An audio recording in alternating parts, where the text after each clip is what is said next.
Thinking Aloud. Conversations on the leading edge of knowledge and discovery with parapsychologist Jeffrey Mishlove. Hello and welcome. I'm Jeffrey Mishlove. Once again, I'm interviewing myself. That's me. And today our topic is going to be spontaneity.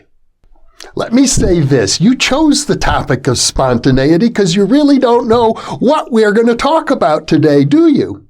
In fact, you're absolutely correct. I have no idea whatsoever what's going to come out of my mouth in this conversation. So it could go almost anywhere. And that's the idea of spontaneity, I suppose. It's worth mentioning that we already have recorded another interview on spontaneity. It'll probably be released in a week or two with my cousin, Zach Rogo, a poet who is talking about the surrealist movement and their deliberate use of spontaneity in both the visual and the literary arts. So there is a sense in which the topic is inspired by that conversation that has yet to be released. But let me begin by asking you, what do you think spontaneity suggests? What arises for you when you hear that word? Love. I think of spontaneity as somehow related to love. And, of course, love is another topic that was recently covered when I did the live stream on the Valentine's Day, the last Sunday, the 14th of February. So there is an important element of spontaneity when it comes to love. First of all, it's about letting go of inhibitions. Normally, we're not spontaneous because we're relatively inhibited as we go through life. Especially as we get older. Young children are far more spontaneous, and maybe very old people are more spontaneous. But those of us in the middle years of life get into our routines, into our patterns, into our set personality. So being spontaneous is often like seizing the moment, taking advantage of an opportunity, and especially I think it's important to find opportunities to express warmth and affection and positive feelings to our fellow human beings and also our fellow sentient beings. Well, that's fine and good, but what about negative forms of spontaneity? For example, now that I think of it, cases where individuals will suddenly attack and stab and kill a total stranger for no motivation whatsoever, just out of nowhere. The spontaneous violence can erupt. I guess you have to say spontaneity it's a double-edged sword. It can be positive and negative, like practically everything in this world, I guess you'd have to say. And surely, yes, I could be spontaneously angry right now. I could go into one of my rants about politics, for example. It's easy to get riled up on politics and to go off in fact, I know that anger is like that. Anger can erupt and cause spontaneous outbursts that, for the most part, people regret afterwards. And I think it's fair to say that happens because we suppress our anger until it builds up, and then it erupts like a volcano. And I have to say, I'm particularly susceptible to that. Not that I'm an angry person, I'm not. I have a very, very high anger threshold, so I rarely get angry. But when I do, it can surprise me. So, we've agreed now that spontaneity has both a negative and a positive side, but it would seem to me that it's a useful thing to cultivate spontaneity in a positive sense. My wife, Janelle, has a wonderful story about that. She, in her workshops for her business clients, encourages people to think out of the box, to be spontaneous, meaning to do new things, to do things they've never done before. And she tells a story about how in one of her seminars, a woman asked, what can I do to be spontaneous? And she said, well, for example, when you go into your house, instead of going in through the front door, go in through a window sometime.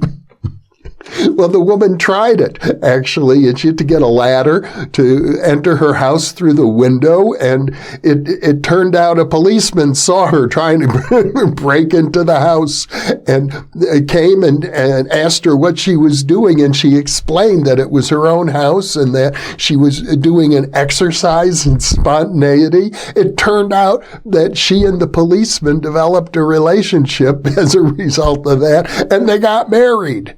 So an act of spontaneity like that can often lead to wonderful things that you would never have predicted or expected.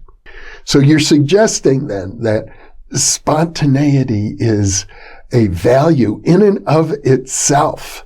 It's important to understand that we have the capability to do things that surprise even us, that we're not totally locked in. And I'll tell you why I think this is particularly important. I hear from viewers all the time who feel they don't have control in their lives, who feel that the quote, elites are in control of their lives, that their options are being cut off because the elites somehow have charge of them. And I really want to urge these people, and I think there's a little bit of this in all of us, not to the extent, I think, of some of my viewers, but we feel sometimes that we haven't a choice, that we're constrained. In fact, I recall my father saying once when I was a young man, he was asking me, what do I want to do with my life? And I said, I'd like to travel,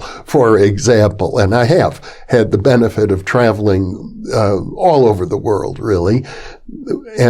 But my father said to me, well, that's very nice. He said, but you don't understand. You can't do that because once you get married and have kids, then it's over. You've got to support your family. You can't just take off and do these things. Well, and to a large degree, he's correct. People choose not to. They choose to become responsible parents and responsible citizens. So we often willingly give up our freedom, which is fine when it's our choice to do that, because you can't do everything in any case. But sometimes we forget what we can do. We forget what is possible. I'll give you an example. It's possible to change your political party, even though you've been a lifelong Democrat, such as I have been, or a lifelong Republican, or a lifelong anarchist, a lifelong communist, a lifelong fascist. You can change. Not that you ought to, or that you will, but it's within the realm of possibility. If you're a lifelong Jew, a lifelong Catholic, a lifelong Muslim, a lifelong Protestant, you too can change.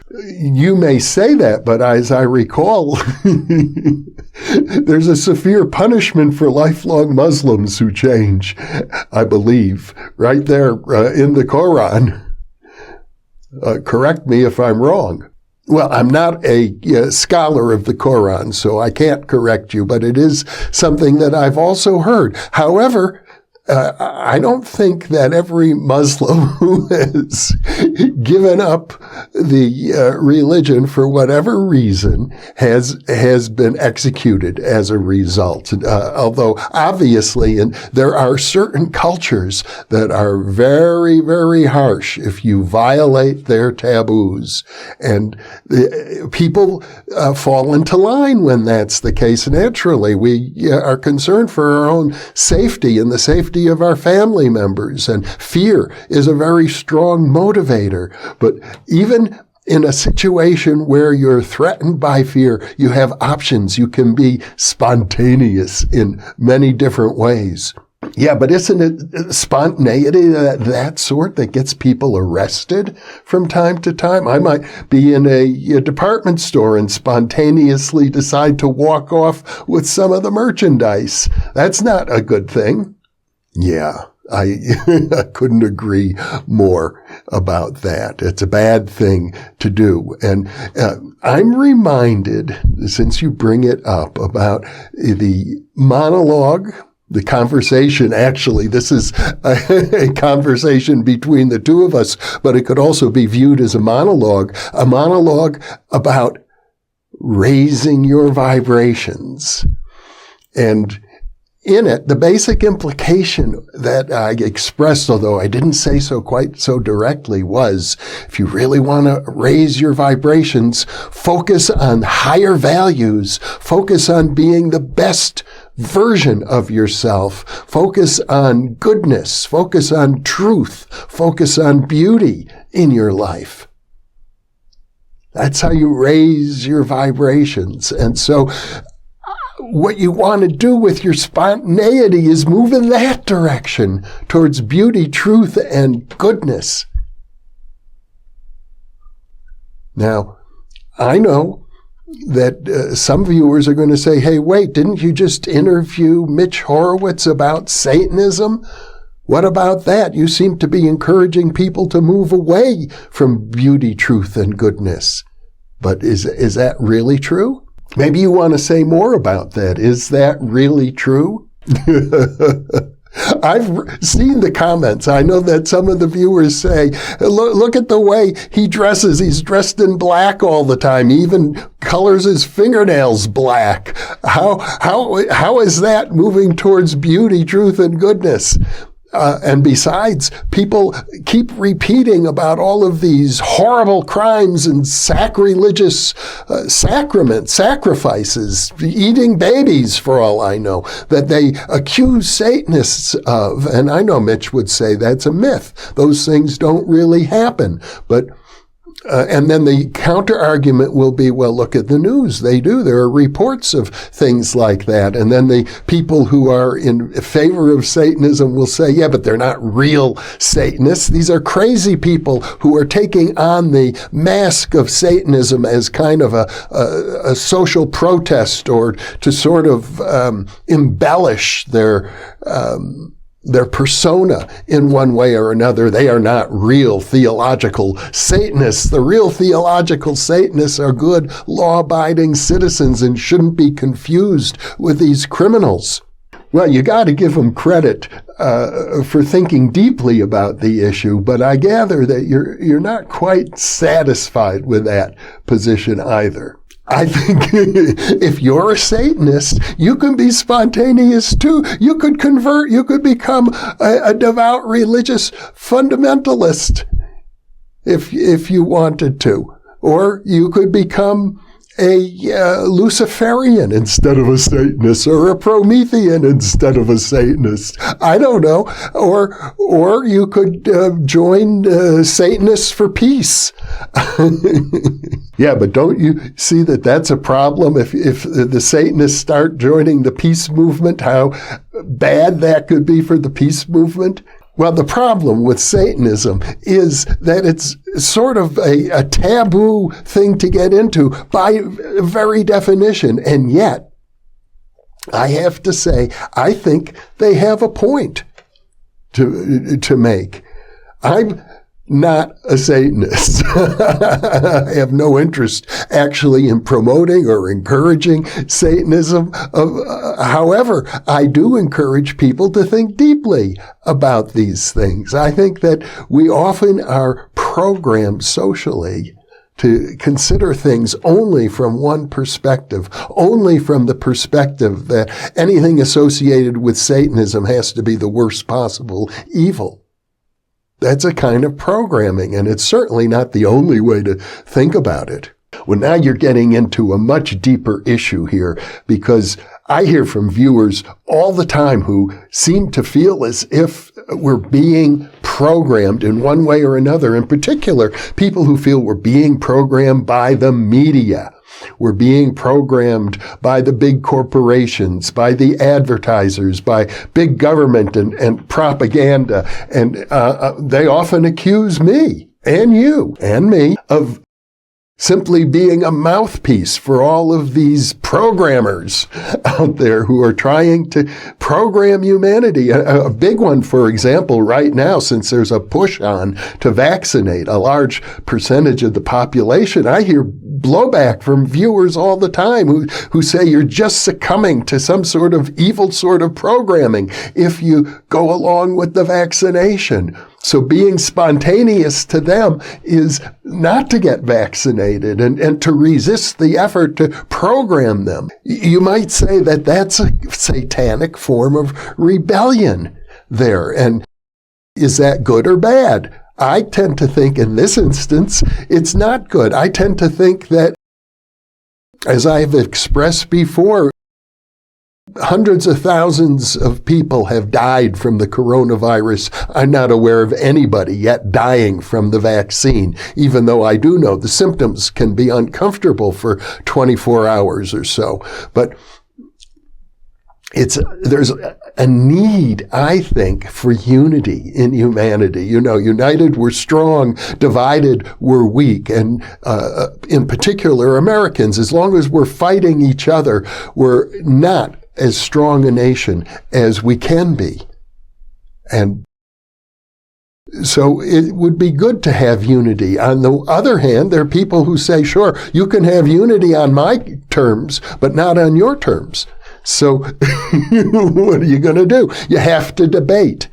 You have to debate. And part of the debate is being willing to engage with people. And the problem of being willing to engage with people is we're in our silos lately.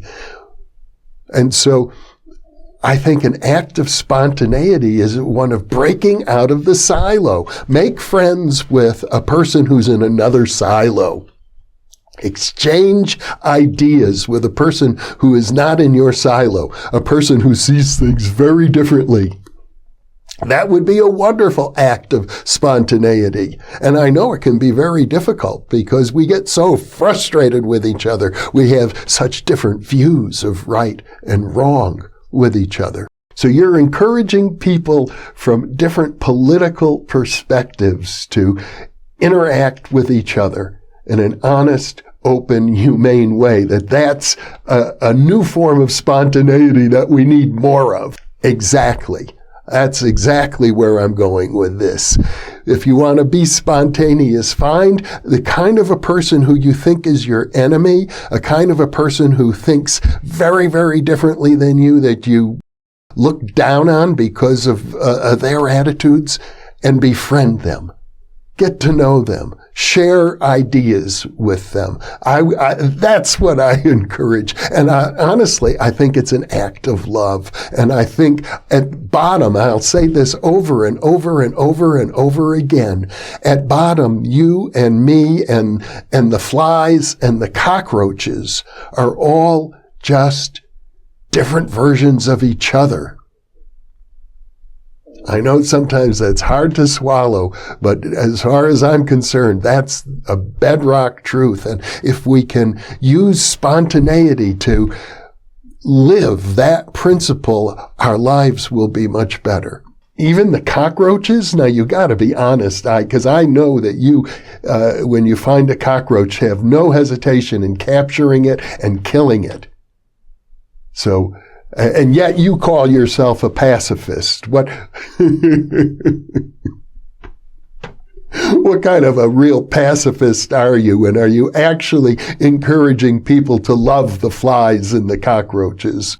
It sounds crazy, doesn't it? But that's the beauty of being spontaneous. You can take an idea that seems totally crazy from a conventional viewpoint and sit with it. I suppose I'll still keep killing cockroaches, but when I do, I'm going to acknowledge that they are, in their own way, another version of me.